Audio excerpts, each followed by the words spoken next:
Okay, we're going to start our video reviews with the respiratory system, since that's a system that we did the longest time ago. So this will be the first one that I post. The respiratory system is, of course, composed mostly of our lungs and the organs that help to get air in and out of the lungs. So basically, if we look at a general picture here, we're looking at starting basically from the nasal cavity and the mouth too, because we can breathe with our mouth. And going down through the throat, through the pharynx, which is sort of the fancy word for our throat, where the mouth and the nasal cavities come together. Down through the larynx, which is really our voice box, where there are some vocal cords, some pieces of tissue there that regulate air passage so that we can make noises. Then down the trachea, which is made of cartilaginous rings, so it's stronger than the esophagus, which flows behind it. That's because we don't want our trachea to collapse at all. It needs to be very rigid so that we can continually get air there, even if we're like laying down or something like that.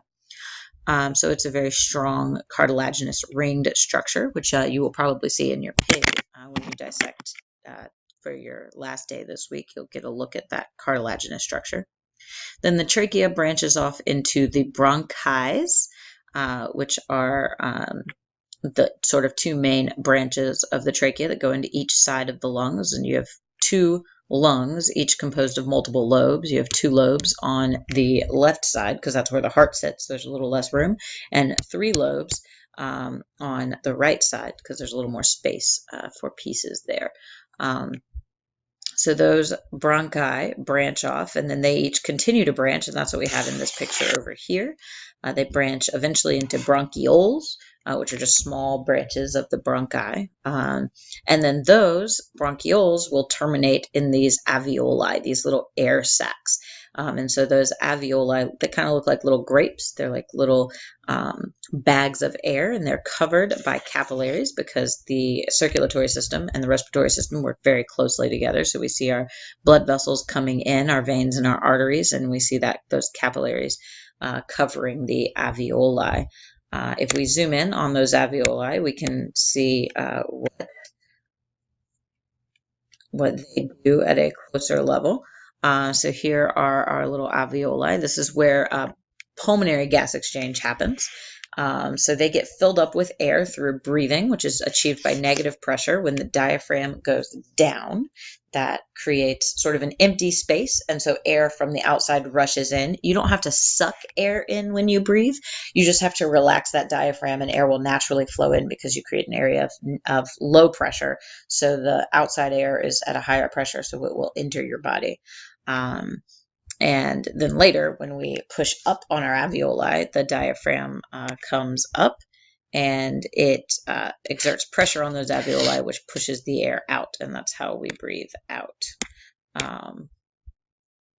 So this is the site of our gas exchange. Oop, the screen shifted. Fix that. And so that's how the alveoli work. Again, we have pulmonary gas exchange is what goes on here. So we're bringing in oxygen and we're getting rid of carbon dioxide. So we want oxygen in and carbon dioxide out. So the oxygen is going to come in, oxygen in, carbon dioxide out. And so when those alveoli fill with air, they're going to be filled with oxygen-rich air. And the blood that's surrounding them is going to be oxygen poor because it's coming from our tissues where we've used the oxygen to create ATP. And so the oxygen will then just diffuse. It's a passive process. So ventilation here you see is the movement of air back and forth. Then we're going to have rich air filled with filled with oxygen, and that oxygen is going to diffuse into our blood because the blood's going to be oxygen poor because it's coming from our tissues. The blood, however, is going to be filled with carbon dioxide, so the carbon dioxide is going to diffuse out into the air, and then when we breathe out, we will send that carbon dioxide out into the atmosphere. The blood that's now gone around all the alveoli, it's picked up its oxygen, it's gotten rid of its carbon dioxide. Now it's going to go back to the heart to then be pumped out of the rest of the body. So the carbon dioxide is going to leave and the oxygen is going to come into the blood. This is pulmonary gas exchange, right?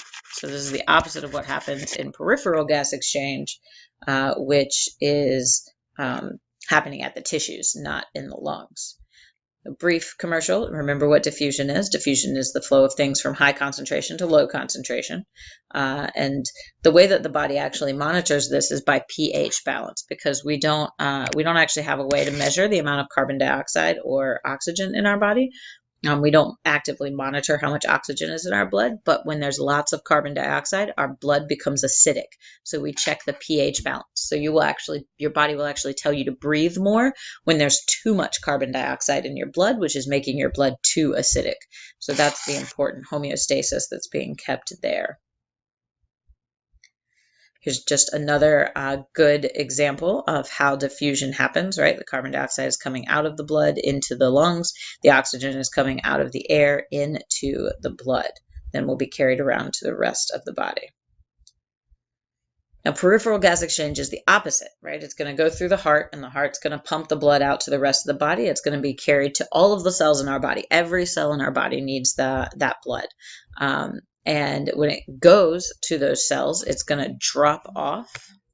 So drop off the oxygen and pick up carbon dioxide. If you remember, we needed the oxygen in our mitochondria to make ATP, and we make carbon dioxide in the process of making ATP because we break glucose apart and all those carbons go out as carbon dioxide. So basically, we're picking up the waste products of cellular respiration and we're dropping off more of the reactants of cellular respiration so our cells can continue to do that.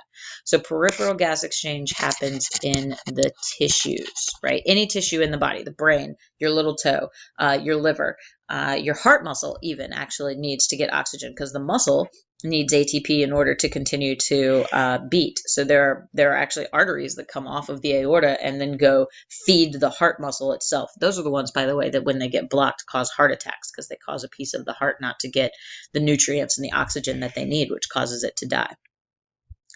Sometimes this is called internal respiration, this peripheral gas exchange.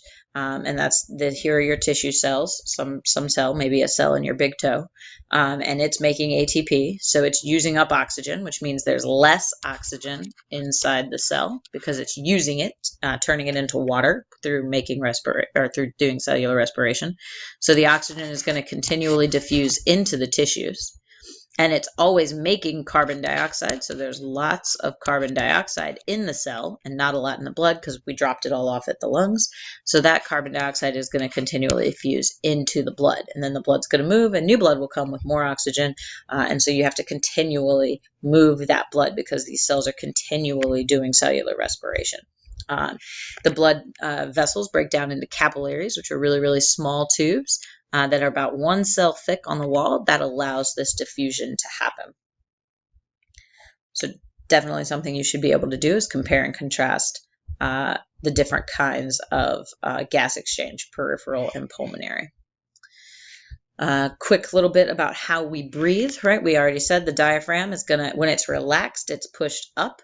So when it contracts, it's going to be pulled down, and that's going to create empty space in the lungs, which is going to pull air in. The ribs and the intercostal muscles also have a slight role in this, but the diaphragm is your main method of moving. When you exhale, the diaphragm actually relaxes.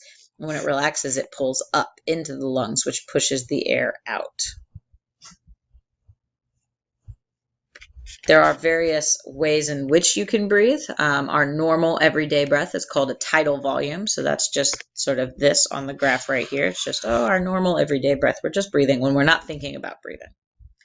There is, however, more air that you could possibly bring in. So the extra air that you could breathe in, this amount here, that's called the inspiratory reserve volume. That is the amount that you could breathe in, but you don't usually breathe it in. That's why it's called a reserve. It's the inspiratory because you're breathing it in.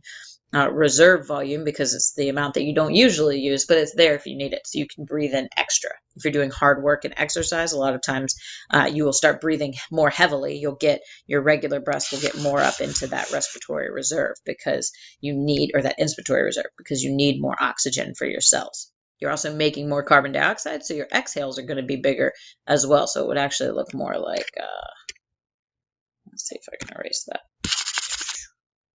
It would actually look more like this when you're doing really big exercise. You're going to be breathing heavier than normal and exhaling heavier than normal, doing both because you're making more carbon dioxide and you're needing more oxygen. Now, the fact is that you can breathe out a lot more than you normally breathe out, and that's called your exhale reserve or your expiratory reserve. So that's the amount that's left over in your lungs that you could breathe out if you tried. So this is like after a normal exhale, the extra that you could breathe out, just like the inspiratory reserve is after a normal inhale, the extra that you could breathe in. No matter how hard you breathe in and out, though, there's an amount of air in your lungs that you can't ever get rid of. This is called the residual volume. This is the volume that hangs out in your lungs no matter what you do. Well, no matter what you do in terms of breathing. Now, if you get injured and your lungs get punctured, that air can seep out, and then that's what we call a collapsed lung. But that volume is always there, and that's there to help your lungs function because they're kind of sticky on the inside. They have like a protective mucosal coat. And if they weren't at all inflated, the two sides of the lungs would stick together and then you wouldn't be able to inhale again. So actually, if you have a collapsed lung, you have to be surgically reinflated. Your lungs have to be surgically reinflated so that they will function again. And that basically wraps up all the key points of the respiratory system. So next we will move on to the circulatory system.